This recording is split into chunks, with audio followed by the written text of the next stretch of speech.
आज का आजाद सिपाही अखबार आपने पढ़ा क्या? पढ़ते रहिए अपना लोकप्रिय दैनिक अखबार आजाद सिपाही। भाजपा झारखंड प्रदेश के नेतृत्व और दिशा निर्देश में राज्य के प्रत्येक प्रखंड में आज भाजपा कार्यकर्ताओं के द्वारा एक दिवसीय ये धरना दिया जा रहा है। और हेमंत सरकार, जो वर्तमान में यहाँ सरकार है, हेमंत सरकार, उनके द्वारा एक साल पूरा होने पर जश्न मनाया जा रहा है कि हम लोगों ने बहुत बड़ा काम किया है। और यहाँ भाजपा के द्वारा जो काम किया गया था बिल्कुल ही किसान विरोधी था, जन विरोधी था और बेरोजगारी विरोधी था। लेकिन ऐसा कुछ नहीं है। ये ढकोसला की सरकार, ये बेईमानों की सरकार, ये उग्रवाद और नक्सलवाद को बढ़ावा देने वाली सरकार, बिल्कुल ही निकम्मी सरकार। और ऐसी निकम्मी सरकार को निश्चित रूप से इस राज्य में और रहने का अधिकार नहीं है। जो भाजपा के द्वारा कई महत्वपूर्ण और महत्वाकांक्षी योजना जो जनहित में था उसको चलाया जा रहा था, उसको भी बंद किए जा रहे हैं। और इनके द्वारा ये बड़ी घोषणाएं, जो 1932 का खतियान हम लागू करेंगे, यहाँ पर स्थानीय लोगों को नौकरी देने का काम करेंगे, यहाँ पर बेरोजगारी भत्ता देने का काम करेंगे, किसानों को मिनिमम हम 72,000 रुपये देने का काम करेंगे, ये बड़ी बातें इनकी थी। लेकिन आज एक भी वैसा काम नहीं दिख रहा है। बल्कि भाजपा सरकार के द्वारा, हमारी पूर्व की सरकार, रघुवर की सरकार, किसानों के लिए एक बिल लाया था जो मुख्यमंत्री कृषि आशीर्वाद योजना कहलाती थी, और किसानों को प्रति एकड़ 5,000 रुपये था। ये सरकार ने उसको भी बंद कर दिया है। उज्ज्वला योजना, जो महिलाओं के लिए एक महत्वपूर्ण योजना था, जिनके द्वारा प्रत्येक महिलाओं को गैस सिलेंडर और चूल्हा मुफ्त मिलता था, उसको भी बंद कर दिया गया है। तो कई ऐसी बिल हमारी सरकार का बंद करके, जो महत्वाकांक्षी योजना था, और आज धड़ल्ले से इनके द्वारा धान क्रय केंद्र का तो निश्चित रूप से खोल दिया गया, लेकिन एक भी क्रय केंद्र अभी तक चालू नहीं है। और किसानों को धोखा दिया जा रहा है कि नहीं, ये भी धान लेने का समय नहीं है, हम लोग भी किसान हैं और चूंकि अभी गीला है, ये बहाना बना करके ये सरकार चला रही है अपनी सरकार। तो इस प्रकार की सरकार को निश्चित रूप से ये बेईमानों की सरकार है और इस जनता का अहित करने वाली सरकार है। इसको इस राज्य में रहने का कोई अधिकार नहीं है। और इसीलिए आज का यह धरना का प्रदर्शन कार्यकर्ताओं के द्वारा किया गया था। क्या किस लिए आज यहाँ पर पहुँचे? आज हम लोग एक दिवसीय धरना दिए। जो किसान बनकर आए हुए जो नाजायज कर रहे हैं, बोले तो क्या, किसान नहीं है, वो बिचौलिया है जो किसान के नाम से आंदोलन कर रहा है। ये झारखंड सरकार पूरा निकम्मी है। अभी तक जो घोषणा किया गया है वो अब तक पूरा नहीं किया गया है और किसान को बरकलाया जा रहा है।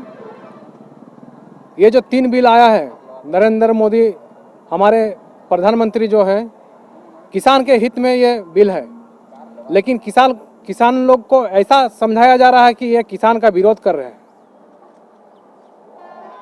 इसीलिए झारखंड सरकार को हम सभी भाजपा कार्यकर्ता द्वारा एक दिवसीय धरना पर बैठे हुए थे।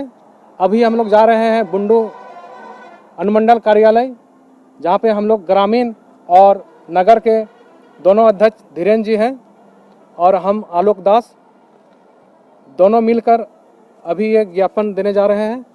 अध्यक्ष भाजपा युवा मोर्चा झारखंड इस कार्यक्रम का प्रभारी। क्या कार्यक्रम आप लोग कर रहे हैं? एक साल की जो सरकार की, राज्य सरकार हेमंत सरकार की जो कार्यकाल रही, पूरी तरह से ये सरकार जनता के कल्याणकारी कार्यों करने में विफल रही। कहिए तो एक स्तर से, एक लाइन में कहा जाए तो ये सरकार निकम्मी सरकार साबित हुई है। अब तक के 19 सालों की सरकारों में सबसे निकम्मी सरकार ये सरकार 1 साल की कार्यकाल रही। किस तरह से इसको आंक रहे हैं? जिस तरीके से, जिस प्रसव पीड़ा को झेलते हुए भारतीय जनता पार्टी के नेतृत्व में ये झारखंड राज्य बना था, उन सपनों को चकनाचूर करने में ये सरकार कोई कसर नहीं छोड़ रही है।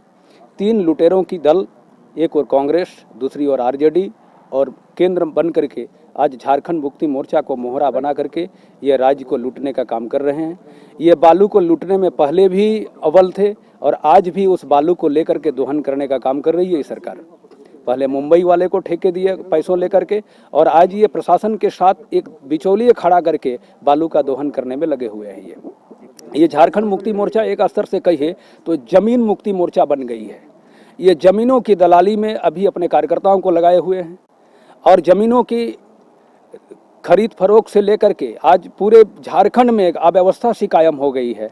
सरकारी जमीनों की लूट मची हुई है और इसमें सरकार खुले तौर पे साथ दे रही है उन जमीन दलालों को, यानी झारखंड मुक्ति मोर्चा जमीन मुक्ति मोर्चा साबित हो रही है ये। दूसरी ओर 32 सालों तक बिहार से जब हम अलग हुए थे तो झारखंड में चुनाव नहीं हुए थे। एनडीए की सरकार में, माननीय अर्जुन मुंडा जी की सरकार में उस समय यहाँ पर सत्ता का विकेंद्रीकरण करते हुए पंचायत चुनाव कराए गए।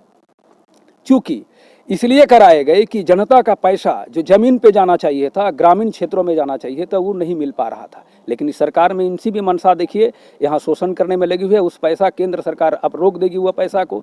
झारखंड जनता विकास योजनाओं से अवरुद्ध हो जाएगा राज्य। हमारा ग्रोथ जिस तरीके से इसके पूर्व भारतीय जनता पार्टी के रघुवर दास की सरकार हो, चाहे मुंडा जी की सरकार हो एवं बाबूलाल जी की सरकार में जिस रेशियो के साथ बढ़ रही थी, आज उसको रोकने का काम कर रही है ये सरकार। यानी पंचायत चुनाव कराना अविलंब कराए, इसको लेकर हम लोग धरने पर बैठे थे। कृषि को लेकर के ये सरकार टपोर संखी सरकार साबित हो गई। एक भी घोषणाएं और वादे इनके पूरे नहीं हुए। बेरोजगारों को भत्ता देने की बात हो, कृषि ऋण की बात हो, 1 साल हो गए, ये केवल घोषणाएं और घोषणाएं करती जा रही हैं और आपसी वैमनस्य पैदा करके समाज में असामाजिक तत्वों को बढ़ावा दे करके आज राजधानी तक लॉ एंड ऑर्डर पर प्रश्न चिन्ह खड़ा हो रहा है। गवर्नर ऑफिस के सामने तक पोस्टर साटे जा रहे हैं। आज पूरे नक्सली बढ़ गए हैं।